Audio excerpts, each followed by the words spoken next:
Why you held on to those documents when you knew the federal government was seeking them and then had given you a subpoena to return them. Are you ready? Are you ready? Can I talk? Yeah, what's the mind? answer? Do you mind? I would like for you to answer the question. Okay, it's very simple to answer. That's why I asked it. It's very simple to, you are a nasty person, I'll tell you. Can you answer why you held on to the documents? I was negotiating and we were talking. Caitlyn Collins just served Donald Trump a brutal dose of reality on live TV, and his reaction was priceless. Imagine Trump, red-faced and at a loss for words, as Collins effortlessly drops a truth bomb he never saw coming. Trust me, folks, you've never seen him this rattled. I think that's So he doesn't think he can fire the Fed chair? I think that's been resolved in the previous administration. You can go back and find a clip where I talked about it right in this. Caitlyn Collins isn't holding back as Donald Trump makes headlines for all the wrong reasons. This time, he's pulled a reality TV-style stunt, firing 2 Democratic FTC commissioners without warning, no explanation, just a dramatic exit like it's another episode of The Apprentice. But let's be clear, Trump, this isn't a TV show.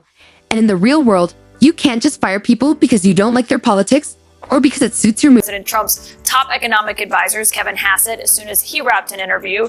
This was coming about 24 hours after President Trump had summarily fired both of the Democratic commissioners who serve on the Federal Trade Commission, which they argued was an illegal move by the president. And it also raised questions, certainly in the business world, about whether or not that could mean that Trump is preparing to seek to fire other independent agency heads, like potentially the Fed chair, Fed board members. A question that I posed to Mr. Kevin Hassett. The president fired last night 2 members of the FTC, the Democratic members of that. It raised questions about whether or not he does respect the independence of the Fed, or he thinks that they are fair game as well.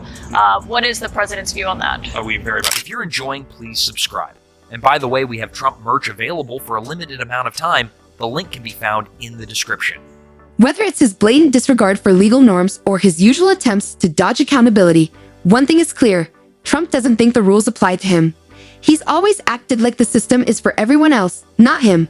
But this time, the law has his number, and he just might have to face the consequences. Get this to the Supreme Court to try to overturn the 1935 precedent. The goal was to let these individuals go. If we have to fight it all the way to the Supreme Court, we certainly will. Caitlyn Collins isn't here for Trump's power plays.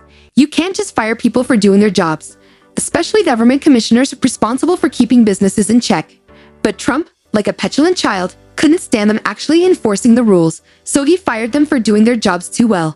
Then again, when you think the law doesn't apply to you, I guess this is just another Tuesday. Fired commissioners, Commissioner Bedoya told the New York Times, I'm quoting now, when people hear this news, they need to not think about me. They need to think about the billionaires behind the president at his inauguration. My next source was appointed to the FTC by President Trump actually during his first term in 2018. She was the other Democratic commissioner fired by him yesterday, Rebecca. Caitlyn Collins, as always, isn't letting Trump off the hook. This isn't some oops, my bad moment. This is classic Trump, firing anyone who dares stand in his way, especially those enforcing accountability. These FTC commissioners were doing their job, ensuring businesses played fair, and we all know how much Trump hates being held in check. He doesn't want oversight. He wants free rein to do whatever he pleases. But guess what, Don? The law doesn't bend to your whims. It's illegal to fire people just because you don't like them, no matter how untouchable you think you are. And Caitlyn's not pulling any punches. This isn't new. Trump's been playing the same game for years. Disagree with him? You're out. Whether it's staff, employees, or now government officials, his version of leadership is simple: eliminate anyone who challenges him. And when confronted, he deflects, dodges, and denies. But don't worry, Caitlyn's got his number. Statute that governs the FTC says that someone who is in your position cannot be fired only if they can be removed for cause if there is neglect, malfeasance, or inefficiency. Were you given any of those reasons when you were fired? No, absolutely none.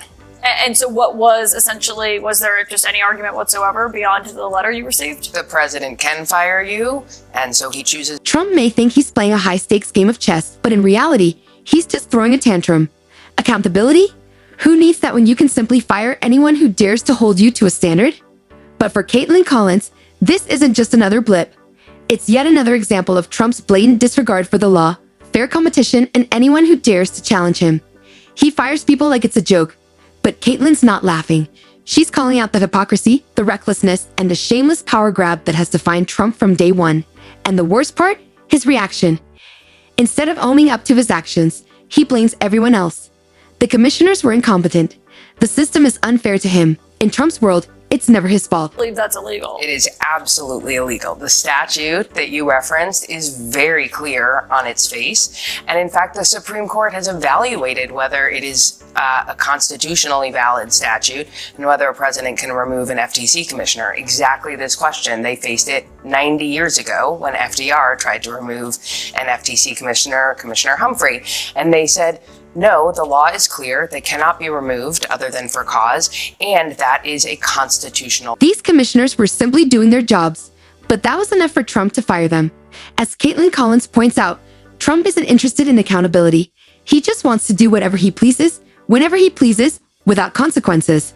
And this is where Caitlyn draws the line. You can't keep getting away with this, Don. Trump's entire life has been a series of scandals, yet he still acts as if the rules don't apply to him. But Caitlyn's here to remind us all, this isn't just another headline. It's a blatant abuse of power, and it needs to be called out for exactly what it is. Interesting in your statement when you were fired, and you said that you believed in part it was because, quote, I have a voice and he is afraid of what I'll tell the American people. What is it that you have to tell the American people? Yeah, well, it's a really important point. I'm a minority commissioner right now. That means I'm not in charge of the agency.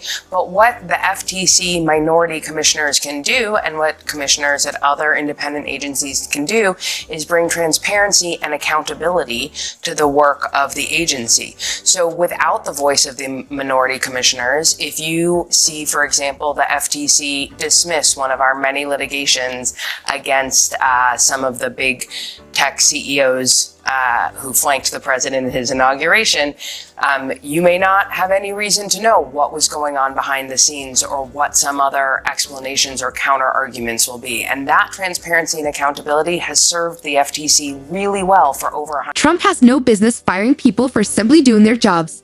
And he certainly doesn't get to treat this like a game where he wins by bending the rules to his will. At the end of the day, he's not just undermining the system, he's breaking it. That's why it's more important than ever for someone like Caitlyn Collins to hold him accountable. Because if we don't, this will keep happening. Trump will continue believing the laws don't apply to him, that he can fire anyone who challenges him. But we know better, and Caitlyn isn't backing down from calling him out. I mean, we have that picture of all of the CEOs who were flanking Trump at his inauguration, but the FTC is in active litigation with some of, maybe all of, a lot of these people. Almost all of them. Almost. You're all. looking at the names. And I'm looking at the names right now. Almost all of them. And so you're saying that in your position, you'd be able to speak out and say, okay, hey, they just dismissed this case against this company. Here's why I think that's a problem, or I disagree. Yeah, so for example, in 2019, when I was a minority commissioner at the FTC settled a big privacy case with the company that was then called Facebook for a $5 billion payment. The majority of the time touted it as the largest payment ever and a huge successful win for law enforcement. But I said I disagreed, that I thought it wasn't nearly what the violations merited, and people should understand it as a slap on the wrist for a company that had the kinds of profits and revenue that Facebook